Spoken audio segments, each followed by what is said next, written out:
Hello and welcome to my infomercial on the drug known most commonly as devil's breath.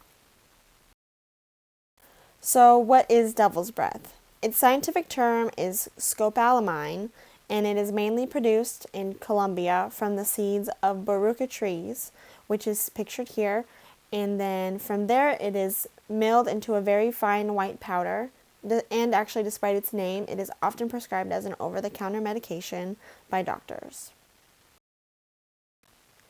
Devil's breath has a main function when used correctly, which is to treat motion sickness. So in small doses, it prevents symptoms like nausea and vomiting, as well as decreasing salivary glands using during surgery along with the anesthesia.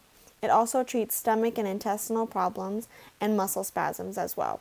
How it works is that it essentially blocks nerve signals coming from the vestibular system. To help you gain a little bit more of an understanding, the vestibular system is a sensory system that provides information from our brains about motion, head position, and spatial orientation, as well as helps us maintain balance, posture, and stability in our heads and bodies whenever we move. As most drugs, their uses can be abused, and in this case, it can become a date rape drug. So devil's breath can be taken in 4 ways. One, by injection, which is mostly used by assailants to inject the drug into the person's bloodstream to rob them or do whatever they choose to do. As well as oral consumption is slipping the powder into a drink or food item and the person ingesting it into their bodies. The third is transdermal, either through soaking of a business card or flyer, or in the actual legal sense of using a transdermal patch for motion sickness medication. And the last one is through inhalation, is when somebody were to blow the powder into the victim's face, which is quite common with this type of drug specifically. The effects are split up into 2 different components, the effects it has on the brain and the effects it has on the body. So in the brain, especially mixed with alcohol, will cause extreme memory loss of free will or control of their bodies, frightening or violent hallucinations, and puts a person in a hypnotic state. It's also known to be as a truth serum, meaning when someone is under the influence of this drug, they are more likely to tell the truth to any question being asked. In a cool sense, this drug is used in interrogations as well, when it comes to law enforcement, and detectives give their suspects a small dose of the concentrated devil's breath along with a couple other drugs just to keep it safe and to make them truthfully tell their story when they're being interrogated so they are unable to lie. So in the body, it can cause drowsiness, blurred vision, and incoherent speech. It also is compared to a more common known drug that we know as Rufinol or Roofies.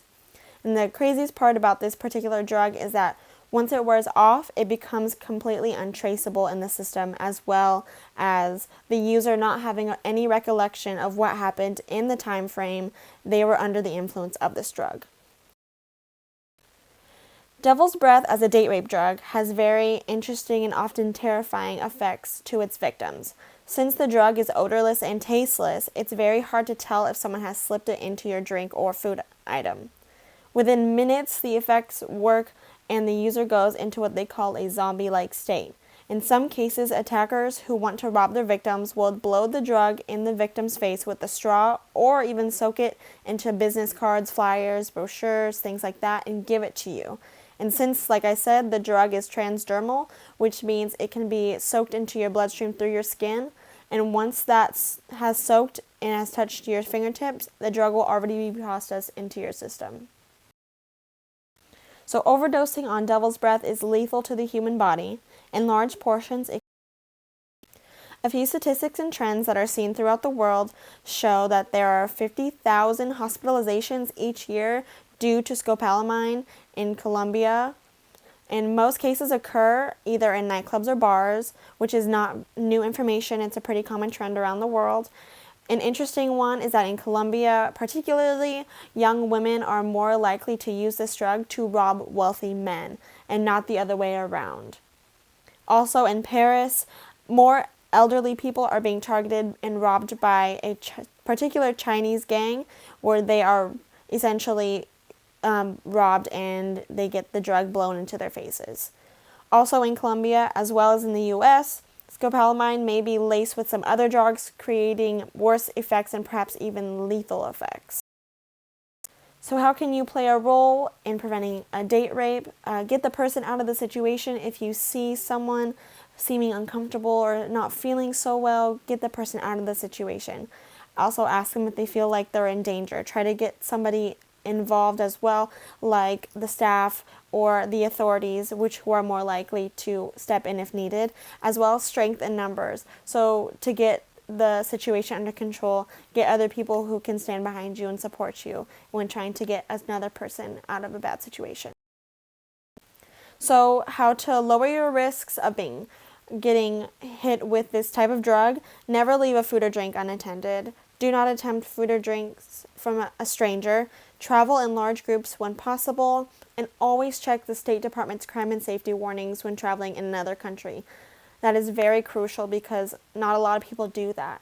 And as well as, if you think you have been drugged, seek medical assistance immediately because time is very crucial. And if you or someone you know has been a victim of sexual assault, please don't hesitate to call the National Sexual Assault Hotline, which is 800-656-HOPE. These are my references, and thank you so much for listening. Have an awesome day.